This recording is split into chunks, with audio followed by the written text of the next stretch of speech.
قربانی کے موضوع پر آج کا ہمارا پہلا مسئلہ یہ ہے کہ یہ جو قربانی کی کھال ہوتی ہے کیا امام مسجد کو تحفے کے طور پر یا ہدیے کے طور پر دینا جائز ہے؟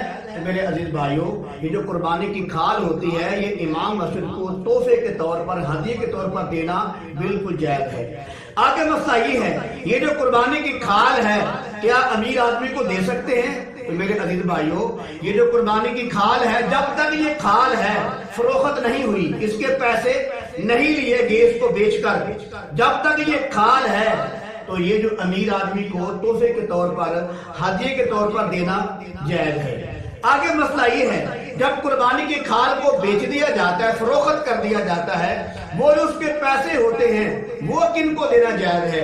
میرے عزیز بھائی، جب قربانی کی کھال کو فروخت کر دیا جاتا ہے وہ جو پیسے آتے ہیں وہ قربانی کے کھال کے پیسے زکوٰۃ اور صدقے کے حکم میں آ جاتے ہیں، لہذا وہ امیر آدمی کو دینا جائز نہیں، وہ فقیر جس کو زکوٰۃ لگتی ہے، صدقہ لگتا ہے، اس کو دینا جائز ہے۔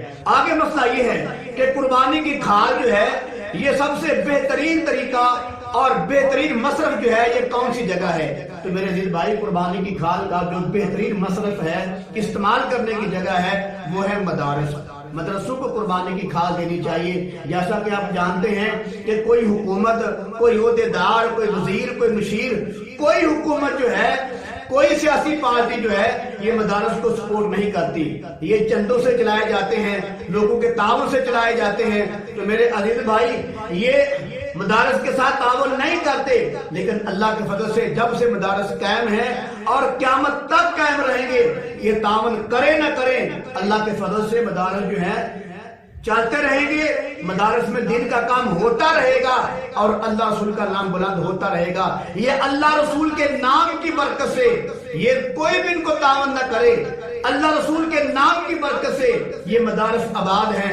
لوگوں کے تعاون کرنے کی کیا ضرورت ہے؟ وہ تعاون کرتا ہے تو اس کو اجر ملے گا، ثواب ملے گا، اگر کوئی نہیں کرتا تو انشاءاللہ مدارس میں کوئی کمی نہیں آئے گی، مدارس بند نہیں ہوں گے، مدارس کو نقصان نہیں ہوگا۔